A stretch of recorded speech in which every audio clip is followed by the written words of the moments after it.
ఇక నిన్న బీఆర్ఎస్ అధినేత కల్వకుంట్ల చంద్రశేఖరరావు గారు దాదాపు 7-8 నెలల తర్వాత మీడియా ముందుకు వచ్చిండు. నిన్న ఆయన ప్రెస్ మీట్ తోటి యావత్తు తెలంగాణలోని రాజకీయం మీద ఆసక్తి ఉన్న వాళ్ళు అందరూ నిన్న టీవీలకు అతుక్కపోయిందని చెప్పాలి. సెల్ ఫోన్లలో కావచ్చు, టీవీలలో కావచ్చు, కేసీఆర్ ఇన్ని నెలల విరామం తర్వాత ఏం మాట్లాడబోతున్నాడు, సర్పంచ్ ఎన్నికల గురించి ఏం మాట్లాడబోతున్నాడు, వాటి ఫలితాల మీద ఏం మాట్లాడబోతున్నాడు, 2 సంవత్సరాల ఈ కాంగ్రెస్ పాలన మీద కావచ్చు, ముఖ్యమంత్రిగా రేవంత్ రెడ్డి పనితీరు మీద కావచ్చు, కేసీఆర్ ఎలాంటి బాణాలు ఎక్కుపెడతాడని నిన్న అందరూ ఆసక్తిగా ఎదురు చూసిండ్రు. నిన్న కేసీఆర్ ప్రెస్ మీటు ఎట్లున్నదంటే, పెద్ద పూలొచ్చి అడవి మీద పడితే అడవిలో ఉన్న నక్కలు, తోడేళ్ళు, అదేవిధంగా గుంట నక్కలు, కుక్కలన్నీ చెల్లాచెదురు అయిపోయినట్టు అయింది పరిస్థితి. కేసీఆర్ గంభీరంగా ప్రెస్ ముందుకి రావడమే ఒక ఎత్తు అయితే, సుదీర్ఘంగా 4 గంటల పాటు ఆయన చర్చలు జరపడం కావచ్చు, మీడియా సమావేశం ఏర్పాటు చేయడం కావచ్చు, లేకపోతే తన ముఖ్య నాయకులతోటి చర్చించడం కావచ్చు, ఇవన్నీ కూడా నిన్న ప్రత్యేకమైన ఆకర్షణీయంగా మారినాయి.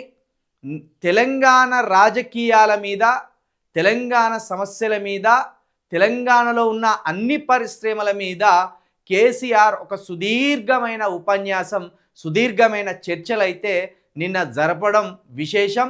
ఇక ఆయన వచ్చి రాజకీయాల గురించి మాట్లాడినాక నిన్న ఒక్కసారిగా కాంగ్రెస్ పార్టీలోని నాయకులందరూ ఉలిక్కిపడ్డట్టు అయింది. కేసీఆర్ ఏమో నెమ్మదిగా, గంభీరంగా, లోతుగా సమస్యల మీద, వాటి పరిష్కారాల మీద మాట్లాడడం జరిగింది. కానీ ఇదే కాంగ్రెస్ నాయకులు మాత్రం అర్థం పర్థం లేకుండా కేసీఆర్ ప్రెస్ మీట్ తర్వాత మళ్ళీ పాత పద్ధతిలో, రోత పద్ధతిలో కేసీఆర్ మీద విరుచుకపడడం జరిగింది.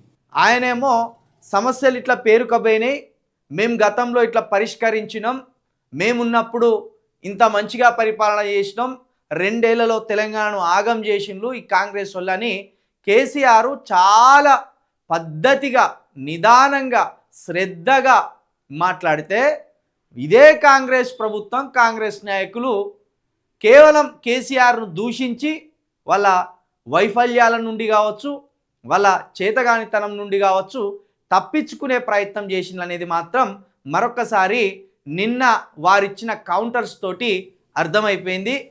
కేసీఆర్ ప్రెస్ మీట్లో చూసినాక కేసీఆర్ బ్రహ్మాండంగా ఉన్నాడు.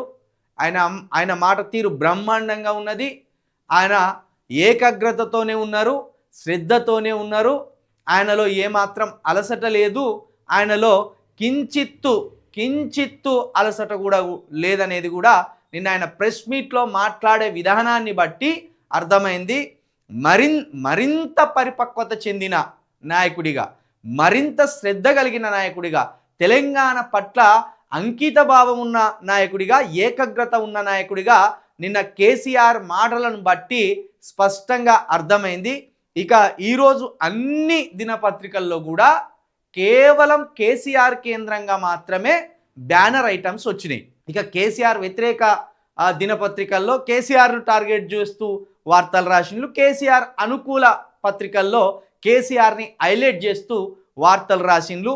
ఏది ఏమైనా 8-9 నెలల తర్వాత కేసీఆర్ ప్రెస్ మీట్ ముందుకు రావడం, మళ్ళా కేసీఆర్ కేంద్రంగా ఒక నెల రోజుల పాటు చర్చ జరుగుతుంది అనేది మాత్రం చెప్పడంలో ఎలాంటి సందేహం లేదని చెప్పాలి.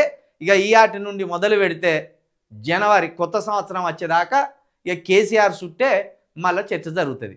కేసీఆర్ ఏం మాట్లాడిండు, కేసీఆర్ ఎట్లా మాట్లాడిండు, కేసీఆర్ ఆరోగ్యంగా ఉన్నాడా, కేసీఆర్ డీలా పడ్డాడా, కేసీఆర్ మాట్లాడే దాంట్లో నిజం ఉన్నదా, కేసీఆర్ అన్ని అబద్ధాలు మాట్లాడిపోయిందా, ఒక నెల రోజుల పాటు ఇదే చర్చ జరుగుతుంది. ఇక కేసీఆర్ బీఆర్ఎస్ పట్ల కావచ్చు, బీఆర్ఎస్ శ్రేణుల పట్ల కావచ్చు సంతృప్తికరమైన ఆలోచనతోటి ఉన్నట్టే అర్థమైంది. ఎందుకంటే సర్పంచ్ జూబ్లీ హిల్స్ ఎన్నిక పోయినప్పటికీ, జూబ్లీ హిల్స్లో బీఆర్ఎస్ ఓటమి పాలైనప్పటికీ, మొన్న జరిగిన సర్పంచ్ ఎన్నికల్లో ఊహించని రీతిలో గ్రామ స్థాయిలో బీఆర్ఎస్ బలపడడం అనేది కేసీఆర్కు అత్యంత సంతృప్తిగా ఉన్నదనే చెప్పాలి. ఎందుకంటే కేసీఆర్ ప్రెస్ మీట్ ముందుకి రావడానికి సర్పంచ్ ఎన్నికల్లో బీఆర్ఎస్కు దొరికిన బూస్టింగ్ అనే చెప్పాలి. కాబట్టి నిన్న కేసీఆర్ ప్రెస్ ముందుకి రావడానికి ఈ సర్పంచ్ ఎన్నికల్లో వాళ్ళు బలపరిచిన అభ్యర్థులు అనూహ్యంగా గెలవడం, 2 సంవత్సరాల్లోనే బీఆర్ఎస్ అనుకోకుండా మళ్ళీ తెలంగాణ ప్రజల్లో సానుభూతిని పొందడం, 2 ఏళ్లలోనే కాంగ్రెసు అధికారంలోకి రావడం, దాని మీద వ్యతిరేకత రావడం, కాంగ్రెస్ ప్రజా వ్యతిరేక విధానాల మీద పల్లెలో చర్చ జరగడం, ఇవన్నీ కూడా బీఆర్ఎస్కి కలిసి వచ్చే అంశాలే. రాబోయే కాలంలో బీఆర్ఎస్ కావచ్చు, కేసీఆర్ గారు కావచ్చు, మళ్ళీ ముఖ్యమంత్రిగా పగ్గాలు చేపట్టడం ఖాయమనే ఒక సందేశంతోటే ఒక ఆలోచనతోటే ఒక పాజిటివ్ అనుకూల దృక్పథంతో కేసీఆర్ నిన్న ప్రెస్ మీట్ ముందుకు వచ్చిందని కూడా మనం చెప్పవచ్చు. ఇక నిన్న బీఆర్ఎస్ శ్రేణులు కావచ్చు, కేటీఆర్ కావచ్చు, లేకపోతే గ్రామాన ఉన్న బీఆర్ఎస్ క్యాడర్ కావచ్చు, నిన్న రెట్టించిన ఉత్సాహంతో పార్టీ క్యాడర్ అంతా ఆనందంలో మునిగిదేలింది. కేసీఆర్ బయటికి వస్తే ఎట్లుంటుంది, ఎంత కోలాహలం ఉంటుంది, రాజకీయం ఎంత వేడెక్కుతుంది, రాజకీయంలో ఉన్న రాజకీయ నాయకులు కావచ్చు, సాధారణ ప్రజలు కావచ్చు ఎంత శ్రద్ధగా చూస్తారనేది కేసీఆర్ వైపు నిన్న అటెన్షన్ ఒక్కసారిగా తిరిగిందనే చెప్పాలి. మరి దినపత్రికల్లో ఎవరెవరి స్టైల్లో వార్తలు రాసుకొచ్చిందనేది ఒకసారి చూద్దాం. నిన్న ప్రధానంగా మొత్తం కేసీఆర్ చుట్టే చర్చ జరిగింది కాబట్టి అవే వార్తలు పేపర్ నిండా ఉన్నాయి. కొత్తగా వేరే వార్తలు ఏమీ లేవు.